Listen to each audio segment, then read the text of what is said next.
But shifting over to the NFL, because we know there's a huge shift in the NFC South, and talking about that, joining me via the Global Satellite Network presented by StreamYard, Aaron Freeman.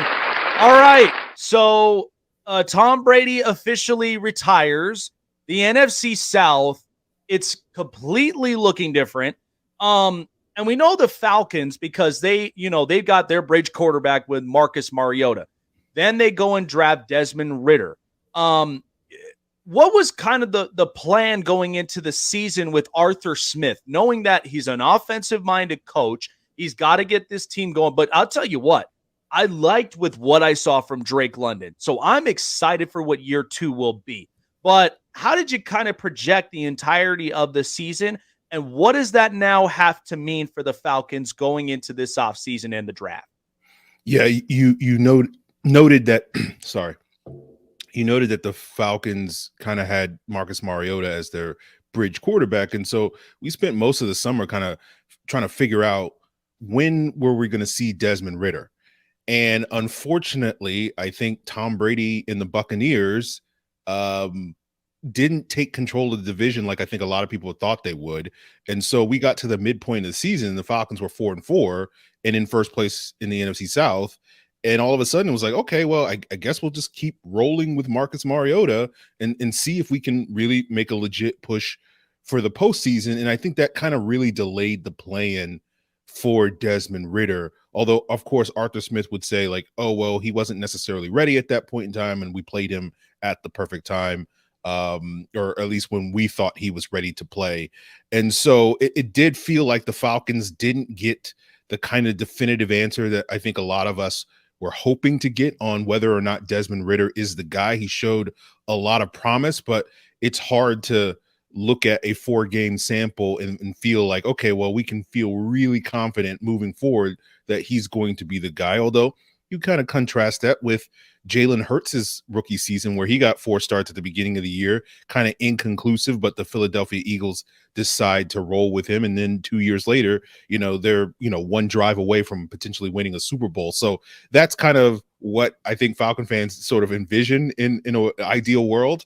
Unfortunately, Falcon fans, we don't necessarily get the things that we want in this world. So we'll see if it comes through fruition. But it does feel like the Falcons have a real opportunity to really kind of take control of this division, given some of the flux, given that the Tampa Bay Buccaneers, who've kind of dominated this division the last couple of years with Tom Brady, seem to be in beginning of a rebuild. The New Orleans Saints are still trying to figure out their situation in a post Sean Payton world. And, it goes back almost a decade where, in the early part of the 2010s, it was kind of Atlanta versus Carolina at the top of the division. And the last couple of years has been more New Orleans versus Tampa Bay. And it feels like we're going back and rewinding the clock on that cycle. And at least sitting here today, it does feel like the Falcons and the Panthers are potentially, if anybody's looking to sort of make their bets early in this offseason, that may be competing for the top of the division, given the situations in New Orleans and Tampa Bay.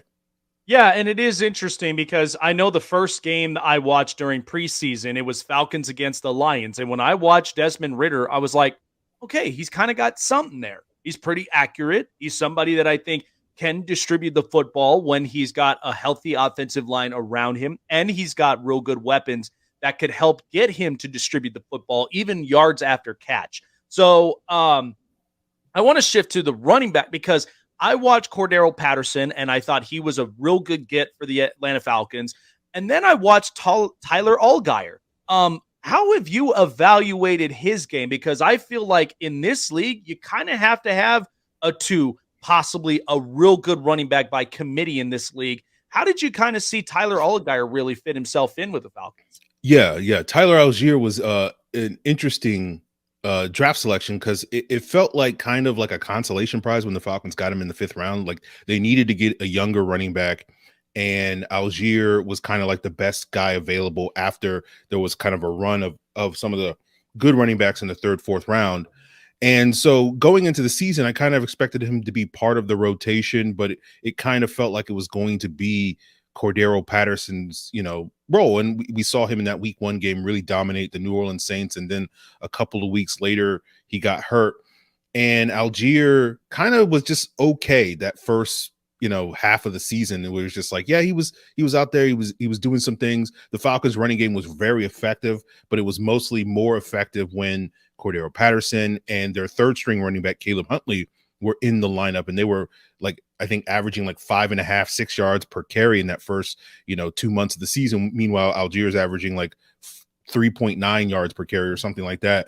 And then something clicked when Patterson came back. It just felt like Algier got comfortable in the scheme, and he was playing with a lot faster, being more decisive, and just kind of went off those last 8-9 games of the season, and finished with 1,000 yards. Was sort of a dark horse to potentially come in and steal the Offensive Rookie of the Year award. And right now it looks like he's going to be that RB1 in the future. Patterson's going to be back in probably a limited role, but I think the Falcons are going to continue to look to get younger. And given how much their offense is predicated on running the football, adding another running back that can kind of be what we thought Tyler Algier would be behind Tyler Algier this upcoming season to kind of share the load with him is certainly, I think, something that's going to be on their radar in the draft. But yeah, it does look like Tyler Algier has this running game in very good hands, especially if he can basically pick up where he left off. Like I think we did an episode on Locked On Falcons where, like, if you just extrapolated like the last 9 games of the season to a full 17-game season, like he'd be like a 13 or 1,400 yard rusher this upcoming season. So that's kind of what we're hoping for with this Falcons running game, and that's kind of the bread and butter of this offense. Yeah, it's really exciting stuff. And I love it when, a lot of these young kids, Tyler Algier, and then you have Drake London, a lot of these young cats, these guys, there really are going to be promising factors for the Falcons moving forward. And especially too, when you got Arthur Smith, who is trying to make this whole thing work, and I'm glad of the fact that, given the fact that you have an owner like Arthur Blank, like he's really, really patient, a guy that really does love what he sees, and he's seeing the promising future for what the Falcons have, but they definitely got to add in more pieces.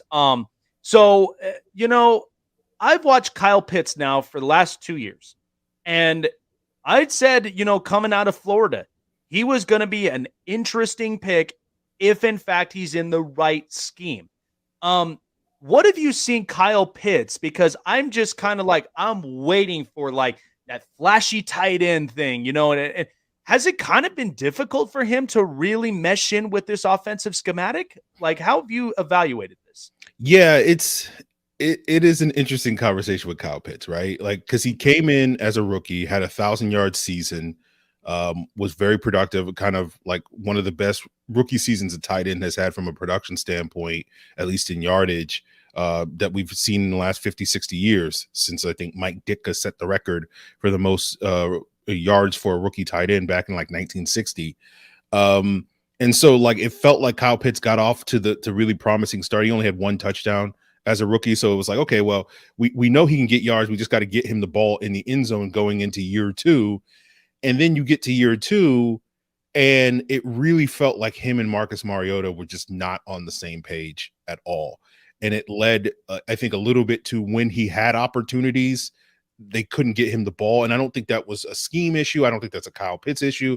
I just think you kind of look at Marcus Mariota and his inconsistencies as a passer as a big problem. And then you couple that with kind of the Falcons were winning games by running the football, and they kind of made Kyle Pitts a little bit of an afterthought in the offense. They still threw him the ball. Like, I think we ran the numbers, and like you look at him along with the top tight ends like Travis Kelce and Mark Andrews, like when you look at the amount of targets they get versus how many routes they run, it's about 25% of all their routes they get targeted. And Kyle Pitts was like the top guy in the NFL, but because the Falcons never threw the ball, like it didn't really do anything for his numbers. And so that's going to be, I think, a thing entering this third year that is going to be a big topic of discussion. Is like, okay, can we get Kyle Pitts? And you're hoping that with Desmond Ridder or whoever the Falcons quarterback is this upcoming season, I think it's going to be Ridder, but we'll see. There will certainly be some interesting conversations and discussions over the next couple of weeks as we approach free agency on that regard. But I think if you can get improved quarterback play, you feel better about where Kyle Pitts is entering his third year. But it has been kind of a thing that we've discussed on Lockdown Falcons. Like we cannot be in a situation, 9 months from now, still having the conversation about why isn't Kyle Pitts getting the football? You made him the highest drafted tight end ever with the 4th overall selection 2 years ago. And, you can't waste that amount of talent that he has to be not only a kind of your top playmaker in your passing game, but also, a guy that can put the ball in the end zone at a high level. And we just have not seen that consistently so far in his short NFL career.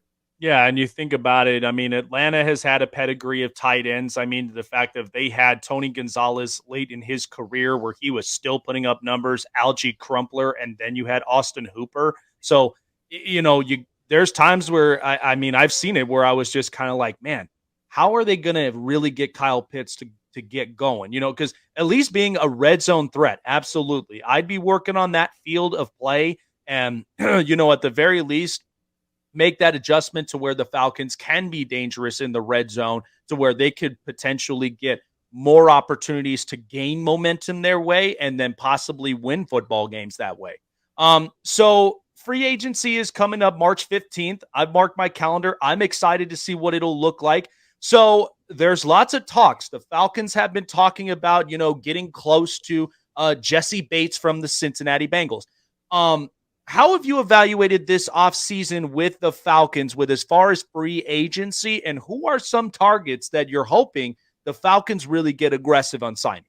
Yeah, Bates is one, probably the top guy on my personal wish list, and I hope he's going to be the top guy on the Falcons wish list. One of the former Bengals defensive backs coach is currently on the Falcons staff, and this regime under Arthur Smith and GM Terry Fontenot has primarily looked at players that they have familiar with Fontenot coming from New Orleans, Arthur Smith coming from Tennessee, a lot of their coaching staff coming from the Chicago Bears on offense, and then bringing in Ryan Pace, the former Bears GM. So they basically have brought in a whole bunch of ex-Titans and a whole bunch of ex-Bears over the last couple of years. And, with that connection with Jesse Bates, you hope that can be a thing that can lure him. But I think Bates is kind of like the signature marquee guy in an offseason that I think you'll see the Falcons really invest significantly in their defense. With Ryan Nielsen, their new defensive coordinator, coming from the New Orleans Saints, the expectation is that he's going to bring some of those former Saints that were successfully running his scheme up front now to Atlanta. Players like David Onyemata, the defensive tackle, Marcus Davenport. You have Sheldon Rankins, who was a former first-round pick of the Saints, now with the New York Jets. So those are kind of the signature guys that you kind of expect the Falcons to really build, especially on the front, where Fontenot has already indicated that that's going to be their focus, is really upgrading a pass rush that has been dead last in the NFL over the last, I think, 4 years combined in terms of generating sacks. So I think you're going to see this team really invest a lot of resources at all three levels of their defense this upcoming March. Jesse Bates could probably be the signature guy. They'll probably get another linebacker, and they'll certainly add a number of pass rushers and run stuffers up front to really kind of revamp their defense. I think they're going to kind of, relatively speaking, be kind of cool and chill on the offensive side of the ball. I think it's going to be more about retaining their players and letting some of the young pieces like Drake London, Desmond Ridder, Algier, Kyle Pitts, et cetera, kind of grow into their role. So I think really their focus, and a lot of the cap space that the Falcons have, the second highest cap space in the NFL entering this offseason at about $56 million behind the Chicago Bears, who have nearly double that. But I think a lot of their money is going to be devoted to really revamping and rebuilding and upgrading this defense. And they've got at least a break with the fact that, Tom Brady retiring now from the Tampa Bay Buccaneers. So there's an opportunity where all these teams in the NFC South, because honestly, I've said this before, that we all have had to kind of have to come to grips with the New Orleans Saints. They're way over the cap. They got to make some moves and they got to make some changes. And, with their quarterback situation, with the fact that they were dealing with Jameis Winston, then they have Andy Dalton. I don't really see them being that kind of threat team because of the fact of they're dealing with cap hell. They got to get rid of a lot of big time contracted players in order for them to meet the threshold. So Mickey Loomis has a lot of decision making to do. So when you look at this NFC South, we know that the Panthers, I think now when they have Frank Reich, they're going to be looking for their next quarterback. And I think that team will be competitive because their defense now getting better with Brian Burns and with a bunch of their defensive core. And then the Buccaneers, they're going to go with Kyle Trask. I'm curious to see how that really works out. So how do you really look at, with knowing with the Falcons that they're really trying to build something special with their core, how that this could really impact this division? Yeah, I think the Falcons are going to try to obviously make a push to make the postseason, something that they were not able to live up to last year after a very promising start to the year. And I feel like they're situated well, right? The NFC South is not going to necessarily produce a juggernaut, as you just kind of laid out. Like, all of these teams are kind of in this sort of middle ground of like, maybe they could maybe they can be competitive, maybe they can be a playoff team, but a lot of these teams have question marks right now. Certainly the Falcons are not without their question marks, but I think a lot of these teams other than the Falcons have a lot more concerns at the quarterback position, which is not something that you necessarily want to have if you're looking at as a playoff team. And obviously, I'm sure there are plenty of people that think the Falcons have those concerns at the quarterback position because they do not have the level of confidence in a player like Desmond Ridder after 4 starts as I do, and I think a lot of people within the organization do. But I do feel like this is an opportunity for the Falcons to kind of break their 5-year streak of missing the postseason. They haven't been to the postseason since 2017.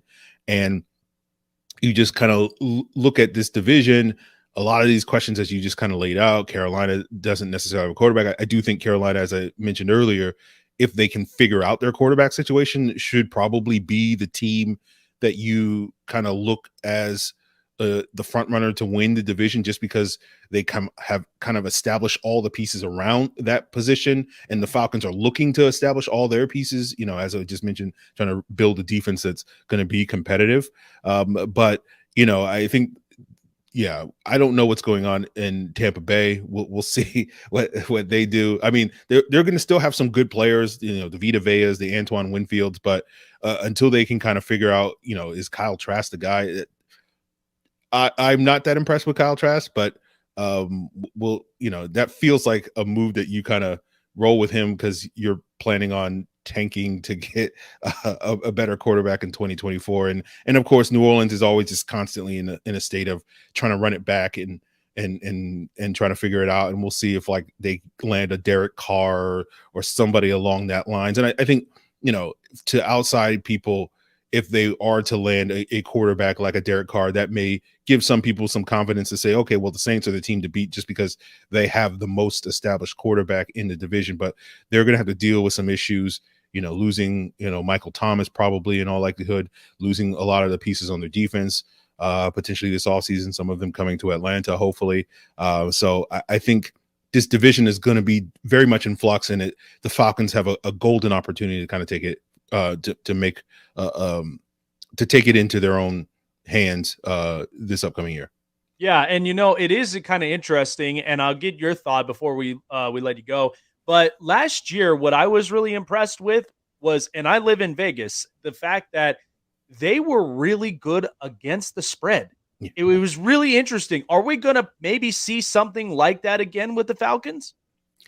You tell me, since you're in Vegas, you tell me how consistent is it year to year with some of these teams. But yeah, I think they started something ridiculous like 9-0 against the spread last year. Yeah. And it was just like just printing money, right? And then things kind of went off the tracks after that for a bit. But yeah, it was a fun little run that the Falcons had in terms of, usually I don't necessarily bet on the Falcons because anytime I feel like they're going to cover, they disappoint me in that regard. But last year it was a nice 2 months where it felt like, okay, like the Falcons are they're not winning all the games, but at least I'm winning a little bit of money on the side. Yeah, they were helping out some of my tickets because I was like, if they're against the spread, I'm like, okay, I kind of feel confident in Atlanta, because if they were the favorites, it probably would have been a little scary. Like I remember the game when they played against Carolina.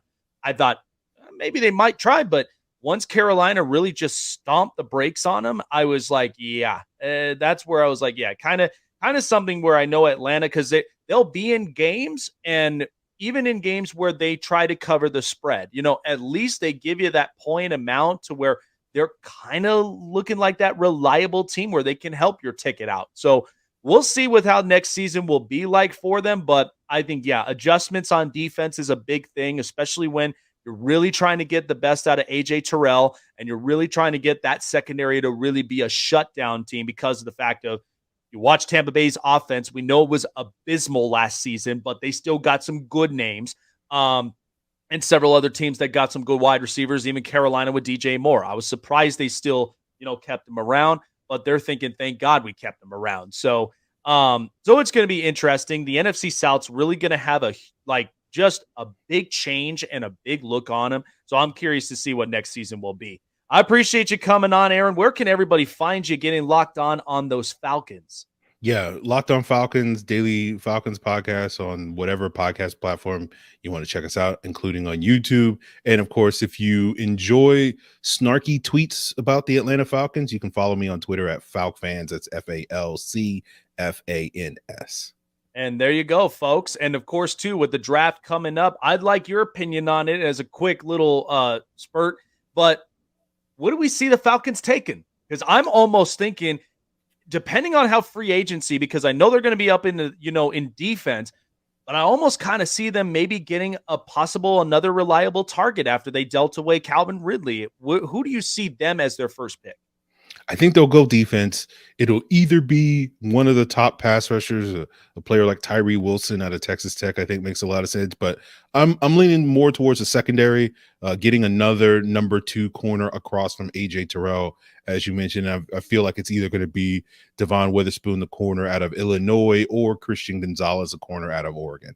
Yeah, I kind of thought of that too with Witherspoon, because I think he's just a shutdown corner, and I think he'd be a perfect duo fit with AJ Terrell. So that'll be a really good defense to watch from there. And then add Jesse Bates in the middle of that mix. Falcons fans would be absolutely ecstatic about it. So, all righty, Aaron, take care of yourself. Have a great weekend, and we will see how this offseason and the draft will look like for the Falcons. Take care, my friend. Appreciate it. Absolutely.